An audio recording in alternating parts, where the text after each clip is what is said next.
So, should I turn around and close my eyes? Depends. Did you do it? You're really asking if I killed your son? You're really asking if I'd kill my brother? There's so much darkness in this world, and there's so much animosity and violence and hatred, and Tyrion and Jaime's relationship is actually something kind of sweet, you know, and Jaime has always defended his little brother when no one else would. And Jaime's the only one who has given him a chance. And so Tyrion has always clung to that. He really needs his brother. And, you know, it's hard for Jaime to go see him there because Jaime knows that things really don't look good for Tyrion. The scene is sort of heartbreaking because from Tyrion's point of view, he starts to see that Jaime, in spite of everything, and you know, what we know and he doesn't, in spite of the way that Cersei's been treating him and what's been going on between them, Jaime is still observing some sense of decorum and propriety in doing what's expected of him as a member of the Kingsguard by not just freeing his brother off the bat. But that would mean everyone would know he did it. It would mean giving up everything. It would mean giving up Cersei. You know, Jaime doesn't like these situations where he's not able to sway things to his satisfaction, and he finds himself more and more impotent, you know, in terms of he's not able to fight because he's lost his right hand. He's not able to protect his brother in the way he once did. He's not able to be with his sister in the way he once was because she keeps rejecting him. And this is really hard for him. And for Tyrion, I think it's a very sad scene in many ways. This is the person that he loves more than anyone in the world, his only real friend in the world, and he sees that his brother either can't or won't take a drastic action on his behalf.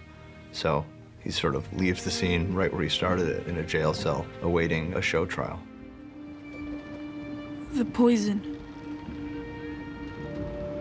I don't understand. The Lannisters gave you wealth, power. Joffrey made you the Lord of Harrenhal. A man with no motive is a man no one suspects. I think Littlefinger kind of revels in telling people how he sees the world, and you know, schooling Sansa. I think that's been important for him since the first time he met her, and he's been a bit obsessed with her from the get-go. You know, in large part because she's the daughter of the woman he loved since he was a child. The way he sees it, he's has a chance to at least be close in some way. We're not quite sure what way he wants to be close yet with Sansa. And part of Littlefinger's version of intimacy is educating this young naif from the provinces and the way the world really works. I think the only time that Littlefinger, as in the past, has ever been honest with anyone is when that person has absolutely no power. And Sansa is completely under his power. So he tells her the truth in one way, and she, I think very impressively, calls him on his bullshit. I don't believe you. If they catch you, they'll put your head on a spike, just like my father's. You'd risk that just to confuse them. It doesn't make any sense. You don't get as far as Littlefinger's gotten if you take massive, drastic risks for no reason. And so Littlefinger peels that layer of kind of falsehood away and tells her something that's more true. Whether or not it's the real truth for him, it's hard to know. I mean, it's kind of uncertain whether or not there is anything underneath the lies except for better lies. But I think that what he tells Sansa definitely makes a lot more sense than his whole routine about shaking things up because he likes things to stay shaken up. He takes calculated, extreme risks, and he's smart enough and manipulative enough to make them pay off, or at least he has been so far. I'd risk everything to get what I want. And what do you want? Everything.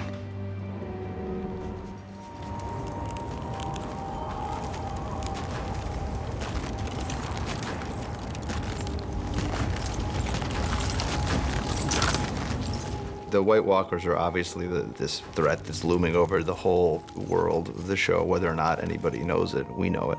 And we wanted to delve deeper into their world, but we wanted to do it in a sort of a specific way. I mean, having grown up as a kid watching some of the old monster movies, you realize that the most effective, mysterious, horrible things were the ones that remained mysterious, that the more you showed of something, the less mysterious and horrible and the more sort of mundane it started to seem. So we really wanted to just take people very deep into their world, but in a way that preserved the fundamental mystery of that world. Part of it was something we were always curious about. You know, when the very first time we saw Craster leave a baby in season 2, you're wondering what the hell's that all about. You see the White Walker take it, you don't know what's going to happen.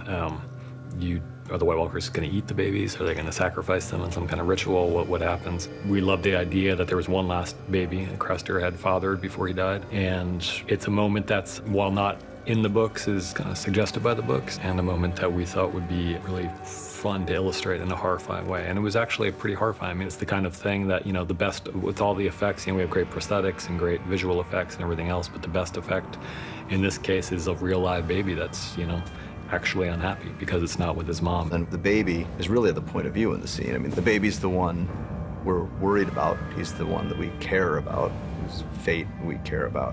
And so we all kind of centered around the idea of making it as disoriented and as claustrophobic as a baby's very limited point of view. And the revelation of what the walkers are actually doing with the babies, we hope will come as a particularly nasty surprise to people.